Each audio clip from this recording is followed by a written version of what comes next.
SPT का most important question है। चलिए हम लोग देखते हैं। फर्स्ट क्वेश्चन है, संविधान सभा की पहली बैठक किस वर्ष हुई थी? तो 9 दिसंबर 1946 में हुआ था। आप लोग मेरे साथ लगाइए और अपना स्कोर बताइए कि कितना स्कोर आपका आ रहा है। राज्यसभा में प्रथम विरोधी दल के नेता कौन थे? तो कमलापति त्रिपाठी थे। नेक्स्ट क्वेश्चन है, अमर्त्य सेन को भारत रत्न से किस वर्ष सम्मानित किया गया? तो 1999 में इन्हें भारत रत्न से सम्मानित किया गया था। नेक्स्ट क्वेश्चन हम लोग देखेंगे कि जादू टोना का उल्लेख किस वेद में मिलता है? तो यह अथर्ववेद में मिलता है। नेक्स्ट है, भारत के राष्ट्रपति के लिए निर्वाचन के लिए न्यूनतम आयु सीमा कितनी होनी चाहिए? तो 35 वर्ष होनी चाहिए। कैंसर के अध्ययन को क्या कहा जाता है? तो कैंसर के अध्ययन को ऑन्कोलॉजी कहा जाता है। नेक्स्ट है, कुनैन किस पेड़ से प्राप्त होता है? तो कुनैन सिनकोना से प्राप्त होता है। नेक्स्ट है कि अंतरिक्ष यात्रियों को बाह्य आकाश किस रंग का दिखाई देता है? तो काला दिखाई देता है। नेक्स्ट है, वांडीवास का युद्ध किस वर्ष हुआ था? तो 1760 में हुआ था। समाचार पत्रों का मुक्तिदाता किसे कहा जाता है? तो यह चार्ल्स मेडकॉफ को कहा जाता है। सचिन तेंदुलकर को भारत रत्न से किस वर्ष नवाजा गया था?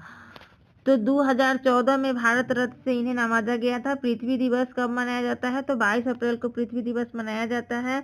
चलैया समिति का संबंध किससे है? तो कर बंटवारा से है। नेक्स्ट है कि राष्ट्रीय राजमार्ग 7 किस दो शहरों को जोड़ता है? तो जिसका करेक्ट आंसर होगा वाराणसी से कन्याकुमारी। नेक्स्ट है कि सूक्ष्म वर्ष को क्या कहा जाता है? तो ठोस कार्बन डाइऑक्साइड कहा जाता है। विक्रम संवत और शक संवत में कितने वर्ष का अंतर होता है? तो 136 वर्ष का अंतर होता है। सबसे कठोरतम पदार्थ कौन सा होता है? तो हीरा सबसे कठोर होता है। विष्णुपद मंदिर किस नदी के तट पर अवस्थित है? तो फाल्गु नदी के तट पे है। ब्लड ग्रुप की खोज किसने किया था? तो कार्ल लैंडस्टीनर ने किया था। रोजगार समाचार का प्रकाशन किस मंत्रालय के द्वारा होता है? तो सूचना मंत्रालय के द्वारा होता है। सवाक किस देश की गुप्तचर संस्था है? तो जो सवाक है वो ईरान की गुप्तचर संस्था है। नेक्स्ट है, स्टोरेज बैटरी में किस अम्ल का प्रयोग किया जाता है? तो सल्फ्यूरिक अम्ल का होता है। सत्यजीत रे को किस वर्ष भारत रत्न से सम्मानित किया गया? तो 1997 में इसे भारत रत्न से सम्मानित किया गया। दिया सलाई में कौन सा फास्फोरस होता है? तो लाल फास्फोरस होता है। मानव मस्तिष्क का औसत वजन कितना होता है? तो 1400 ग्राम होता है। पुराणों की संख्या कितनी है?